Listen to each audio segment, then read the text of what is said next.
Hello, Mayor, Mayor Pro Tem, council members, and members of the public. This is Eric Hummel, Grants Coordinator with the Public Works Department.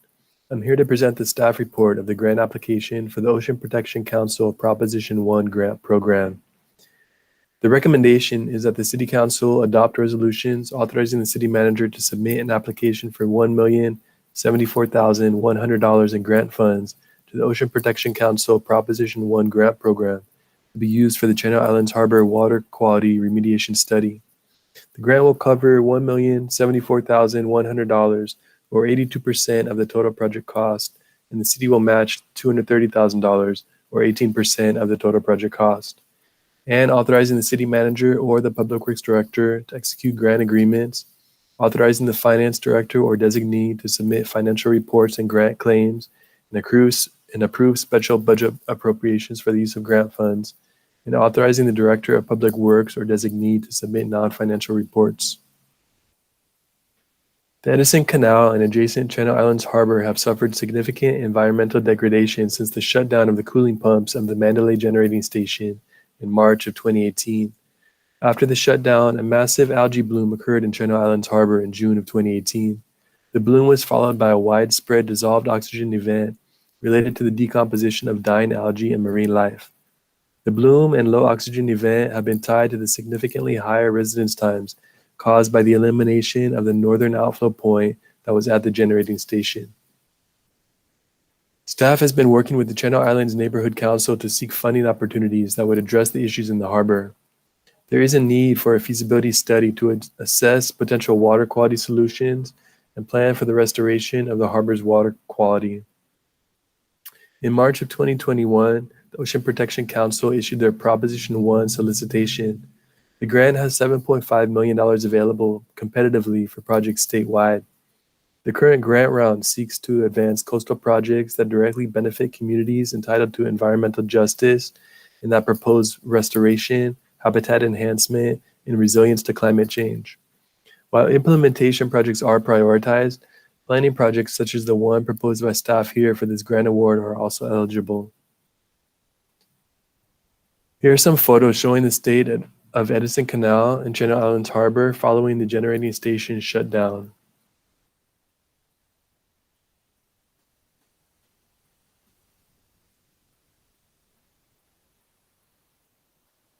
Staff has worked with the Channel Islands Neighborhood Council to develop a letter of intent for the grant program, which was submitted in April of 2021.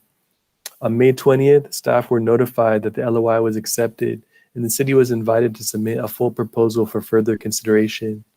The proposed planning project will work directly with the community to complete a feasibility study and conceptual design that assesses the most appropriate multi-benefit solution and that involves residents, water quality and hydrology experts, and local students.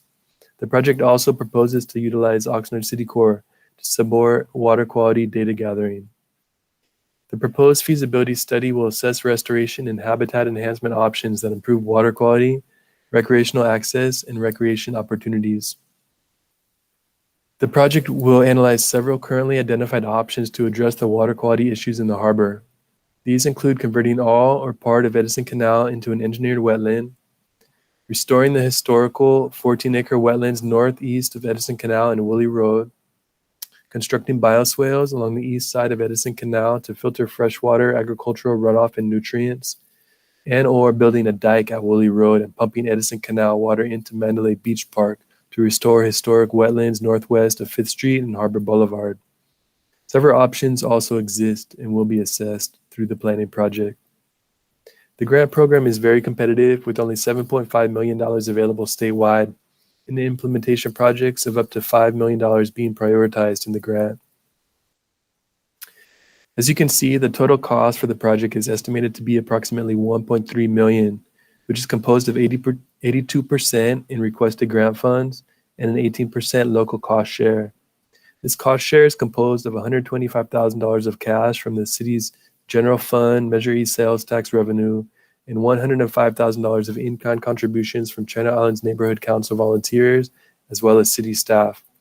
Upon grant award, staff will return to City Council to recognize the grant award, identify the match funding, and appropriate the grant and match requirement for the project.